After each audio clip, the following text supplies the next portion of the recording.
오늘 일본에서 후쿠시마 오염수를 방류하기 시작합니다.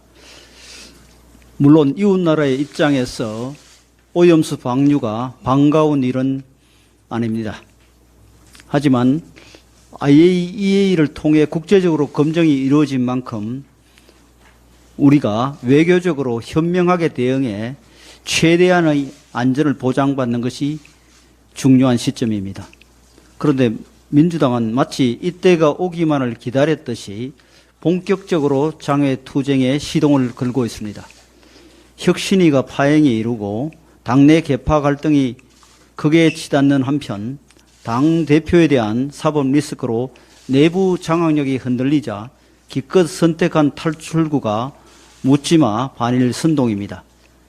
거듭 강조하지만 후쿠시마 오염수가 우리 해역에 영향을 미치지 않는다는 과학적 증거는 넘쳐납니다. 오염수가 해류를 타고 태평양을 한 바퀴 돌아 캐나다, 미국, 멕시코를 거쳐 4, 5년 뒤 한반도에 이르게 되면 삼중 수소가 사실상 검출되기 어렵다는 것이 과학계의 정설입니다. 또한 2011년 후쿠시마 원전 사고 이후에도 우리 인근 해양에 방사능 농도의 변화가 없었다는 것이 확인되었으며 오염수를 처리해 방류하면 3km 밖에서는 삼중수소의 농도가 자연 수준일 거라는 것이 IAEA의 예측입니다. 이처럼 우리 수산물은 오염수 방류로부터 안전한데도 방류가 이루어지면 우리 수산업은 망한다고 주문 외듯 국민의 불안감을 조장하는 것은 사실상의 우리 수산물 불매운동과 다름없습니다. 국민의 먹거리와 수산업, 요식업 종사자들의 생계를 철저히 정략적 이익의 제물로 삼는 민주당의 행태를 언제까지 지켜봐야 하는지 답답할 따름입니다. 어제 우리 당은 당정협의를 통해 2천억 원 정도의 어민지원금을 마련하고자 합니다. 이번 지원금의 성격은 후쿠시마 오염수 피해 보상금이 아니라 지난 몇 달에 걸친 민주당의 오염수 가짜뉴스 선동, 즉 오염된 말의 피해를 본 분들을 돕기 위한 가짜뉴스 피해자 지원금임을 말씀드리는 바입니다.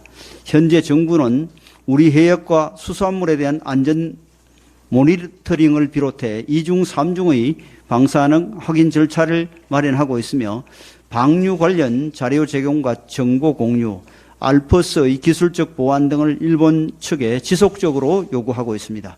하지만 민주당의 무리한 선동은 정부의 이러한 노력을 방해하는 것으로 결과적으로 국익에 큰 피해를 가져올 위험도 큽니다. 특히 그동안 오염수 방류를 반대하던 태평양 도서 18개국도 방류를 수용하는 입장으로 돌아섰습니다. 이제 국제사회에서 중국, 러시아만 반발하고 있는데 민주당은 왜 늘 북중러와 한길을 가려야 합니까? 이는 글로벌 규범과 질서를 존중해야 하는 수권 정당의 길을 포기한 행태입니다.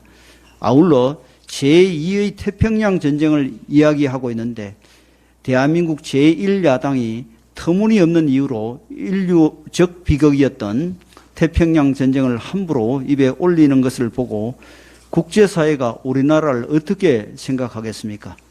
민주당은 과연 지금의 장외투쟁이 국민의 안전을 위해서인지 아니면 본인들이 위기에서 벗어나고자 사회를 대신 혼란과 분열로 몰아넣기 위함인지 가슴에 손을 얹고 생각해 봐야 할 것입니다.